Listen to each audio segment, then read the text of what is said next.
কিছুদিন ধরে বাবা একটু পমফ্রেট মাছ খেতে চাইছিল। তো আমি সময় পাচ্ছিলাম না বলে রান্নাও করতে পারছিলাম না। আর মা বলেছিল আমি পারবো না করতে, তুইই করবি। তো সেদিন বাড়িতে ছিলাম, তাই বাবাকে বললাম ঠিক আছে আজকে তাহলে নিয়েই এসো। তো বাবা নিয়ে চলে আসলো পমফ্রেট মাছ। তো ভাবলাম আজকে পমফ্রেট মাছের কি করব। তো মা বলল যে সর্ষে পোস্ত দিয়ে একটু ঝাল করে রান্না কর। তো সেই জন্য আমি মাছগুলোকে নিয়ে মা ধুয়ে দিয়েছে আর পরিষ্কার করে দিয়েছে। আর এদিকে আমি মশলাটা বানিয়ে নিয়েছি কাঁচা লঙ্কা, আদা, সর্ষে আর পোস্ত। এবার এটাকে একটা ভালো পেস্ট বানিয়ে নেব, কিন্তু তার আগে একটু জল দিয়ে সর্ষে আর পোস্তটাকে ভিজিয়ে রাখবো। এটা এদিকে একটু ভিজে গেলে পরের পেস্টটা বানাবো। আর তার আগে এখানটায় নিয়েছি টমেটো পেস্ট আর পেঁয়াজের পেস্ট। তো এদিকে সব আমি পেস্ট করে নিয়েছি। আর এখন মাছগুলোতে নুন হলুদ মাখিয়ে নিচ্ছি আর দিয়ে দিচ্ছি একটু সর্ষের তেল।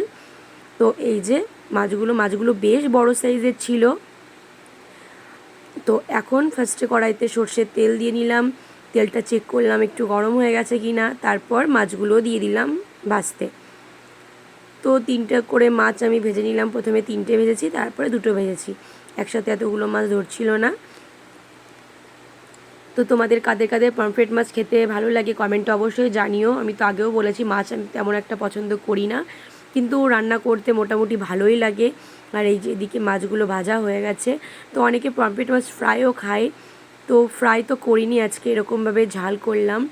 তো রেসিপিটা দেখো তোমরা কেমন লাগে তোমাদের, আর তোমরা কেমনভাবে রান্না করেছো কমেন্টে আমাকে অবশ্যই জানিও। তো প্রথমে এখানে কালি জিরে ফোড়ন দিয়ে দিলাম। দেওয়ার পর পেঁয়াজের পেস্ট দিলাম। ওটাকে পেঁয়াজটা একটু ভেজে নিলাম, কাঁচা গন্ধটা বেরিয়ে আসলে ওর মধ্যে দিয়ে দিলাম টমেটোর পেস্ট। টমেটোর পেস্টটাকেও ভালো করে একটু কষালাম। ওরও কাঁচা গন্ধটা বেরিয়ে গেলে ওর মধ্যে দিয়ে দিলাম সর্ষে পোস্ত বাটা। আর দিলাম হলুদ, পরিমাণ মতো লবণ, একটু ধনে গুঁড়ো, একটু জিরে গুঁড়ো। তো সব মশলা দিয়ে ভালো করে কষিয়ে নিয়ে পরিমাণ মতন জল দিলাম। জলটা দেওয়ার পর জলটা একটু ফুটে আসলে এর মধ্যে ভেজে রাখা মাছগুলো দিয়ে দিচ্ছি। মাছগুলো দেওয়ার পর আরও একটু ফুটিয়ে নেব জলটা। আর এখন দিয়ে দিলাম চেরা কাঁচা লঙ্কা। কাঁচা লঙ্কাটা লাস্টে দিলে সুন্দর একটা গন্ধ আসে। আর নামানোর আগে দিয়ে দিলাম একটু সর্ষের তেল আর দিলাম ধনেপাতা কুচি। তো এই যে খুবই সিম্পলভাবে আমি এটা রান্না করার চেষ্টা করলাম, ঘরোয়া পদ্ধতিতে, বাড়িতে থাকা উপকরণ দিয়েই। খুব আহামরি কিছু লাগলো না, কিন্তু খেতে দারুণ হয়েছিল।